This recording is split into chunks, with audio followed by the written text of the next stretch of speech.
안녕하세요. 김경열입니다. 오늘은 좀 심각한 내용인데 12년 전에 있었던 가습기 살균제 피해자 그 가족분들은 반드시 끝까지 보셔야 됩니다. 며칠 전 제가 이런 뉴스를 봤어요. 옥시 분담금 704억 완납 22일 국회 공청회. SBS 취재에 따르면 가습기 살균제 피해 보상을 위한 분담금 납부를 거부하던 옥시가 지난주 금요일 분담금 704억 전액을 일시에 완납했고 국회도 최종적인 해법 마련을 위해 공청회를 열겠다고 나섰습니다. 현재로선 다음 주 월요일인 22일이 공청회 날짜로 유력한데 옥시 영국 본사는 한국의 가습기 살균제 사태에 쓰기 위해 1,200억 원이 넘는 예비금을 쌓아놓고도 704억 분담금 납부를 거부한 사실이 SBS 보도로 확인되면서 책임 회피 논란이 있었죠. 그런데 지난주에 갑자기 분담금을 완납했습니다. 그리고 옥시와 애경은 종국성 보장, 즉 조정안의 합의에 배보상이 이루어지면 이후 새롭게 나타나는 추가 환자나 질환에 대해 면책해달라는 요구를 했다. 옥시와 애경 등이 유통한 가습기 살균제 성분 폴리엑사메틸렌 구아닌 포스페이트 일명 PHMGP가 폐 섬유화를 일으킨다는 건 이미 과학적으로 증명된 사실입니다. 중간에 서울대와 호서대의 교수님들이 대가를 받고 기업 측에 유리하도록 연구 결과를 조작했었지만 한 분은 대법원에서 징역형이 확정돼서 감옥에 갔고 한 분은 연구 용역비 부정사용 관련해서 집행유예 그리고 해당 대학의 교수직이 해제 처분을 받았죠. 어쨌든 그럼에도 불구하고 많은 진짜 연구자들의 노력으로 가습기 살균제 성분들이 폐 섬유화를 일으킨다는 것은 증명되었습니다. 그 폐질환으로 1,600명이 넘게 사망했고 5,500명이 넘는 생존자들이 아직까지도 고통을 받고 있죠. 다만 해당 사건이 일어난 지 벌써 12년이 넘게 지났고 신규 피해자의 규모도 현재 해마다 10명에도 못 미치는 만큼 보상금 여력을 쌓아두는 걸 전제로 기업 측에서 종국성 보장을 주장하는 게 이해가 됩니다.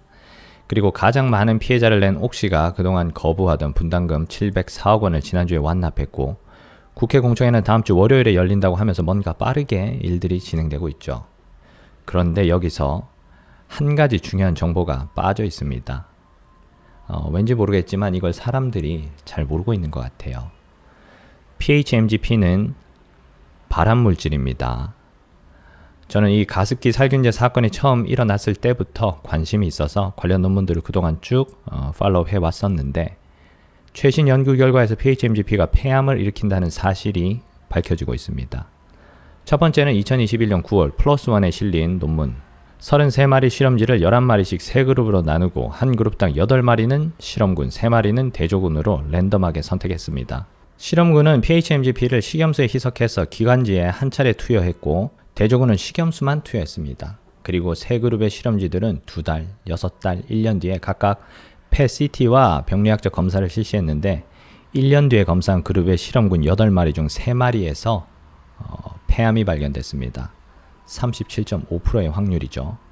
그리고 폐암의 전 단계라고 할 수 있는 브론키올로 알베올라 하이퍼플라지아는 8마리 모두에서 100% 발견됐습니다. 6개월 그룹은 폐암은 없었지만 역시 하이퍼플라지아가 실험군 8마리에서 모두 100% 발견됐고 2개월 그룹은 8마리 중 7마리에서 하이퍼플라지아가 발견됐습니다. 그에 반해 식염수만 투여했던 세 그룹의 대조군에서는 하이퍼플라지아, 아데노마, 칼시노마 그 어떤 이상도 관찰되지 않았다. 이상의 결과를 유추할 수 있는 사실은 한 차례의 PHMGP 노출로도 긴 시간이 경과하면 폐암이 생길 수 있다는 거죠. 물론 동물 실험이니까 이걸 사람에게 바로 적용할 수 있는 건 아닙니다. 하지만 2022년 3월에 동일한 저자들이 발표한 두 번째 논문을 보시죠. 사람의 정상 허파 상피세포의 저농도의 PHMGP를 장시간 노출시켜서 유전자 분석한 실험인데 저농도의 PHMGP를 4일에서 10일 짧게 노출시킨 세포그룹과 27일에서 35일 길게 노출시킨 세포그룹의 RNA 염기서열 분석을 비교하면서 RNA의 복제 발현 빈도가 정상의 2배 이상 증가하거나 반 이하로 감소한 유전자들을 특정했습니다. 그래서 결과를 보시면 짧게 노출시킨 그룹에서는 2개의 프로테인 코딩 유전자와 5개의 논 코딩 유전자에서 RNA 복제 발현 빈도의 변화가 관찰됐고 장기간 노출시킨 그룹에서는 무려 24개의 프로테인 코딩 유전자 그리고 5개의 논 코딩 유전자에서 변화가 관찰됐습니다. 그러니까 시간이 지날수록 정상 발현 빈도를 벗어나는 유전자들이 증가했다는 거죠. 그리고 이 유전자들은 폐암과 관련되어 있습니다. 일반적으로 암과 관련된 유전자들은 두 가지로 구분합니다. 하나는 온코진, 종양 유전자, 그러니까 발현 빈도가 늘어날수록 암이 잘 생기는 유전자죠. 다른 하나는 튜머 서프레서진, 종양 억제 유전자, 이름 그대로 종양이 생기지 않도록 억제하는 유전자인데, 종양 억제 유전자는 발현 빈도가 줄어들면 암이 잘 생기겠죠. 이 실험에서 장기간의 PHMGP 노출 뒤에 발현 빈도가 변한 29개의 유전자 중에서 15개는 발현 빈도가 2배 이상 늘어났고 14개는 반 이하로 감소했는데, 발현 빈도가 늘어난 15개 중 11개가 폐암 관련 종양 유전자였고, 발현 빈도가 감소한 14개 중 9개가 종양 억제 유전자였습니다. 이 폐암 관련된 유전자들은 제가 논문을 이해하기 어려울 정도로 굉장히 복잡하고 다양했는데, 저는 이 논문의 유전자 관련된 부분을 읽으면서 PHMGP가 발암 물질임을 증명하기 위한 저자들의 그 어떤 의지 같은 게 느껴졌어요. 어쨌든 그래서 두 번째 논문의 결론은 이거죠. PHMGP를 저용량으로 장기간 인간 허파 세포에 노출시키면 폐암이 생기기 쉬운 유전자 변형이 일어난다. 그래서 이 두 가지 논문, 동물 실험과 인간의 허파 세포를 이용한 유전자 분석을 통해서 PHMGP가 발암 물질일 수도 있다는 건 충분히 과학적으로 유추 가능한 사실이라고 저는 생각합니다. 그걸 증명하기 위해서 더 이상 뭘 할 수 있을까요? 사람에게 직접 투여할 수는 없잖아요. 이미 1600명이 넘는 사망자가 나왔으니까. 앞으로 할 수 있는 건 실험의 스케일과 기간을 좀 더 늘리는 것, 그리고 5500명의 생존자를 장기간 추적 관찰하면서 특정 질병의 유병률을 조사하는 거겠죠.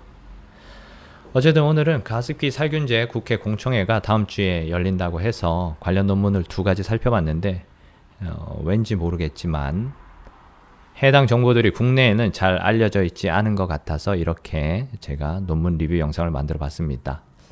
그런데 협상 양측 모두 잘 알고 있는 걸 제가 착각한 걸 수도 있겠죠. 그렇다면 다행이고요. 정보의 비대칭성이 있다는 건 절대 공정하다고 할 수 없으니까. 그럼 오늘 내용은 여기까지 하겠습니다. 모두 건강하시고요. 저는 다음 시간에 돌아오겠습니다. 끝까지 시청해 주셔서 감사합니다.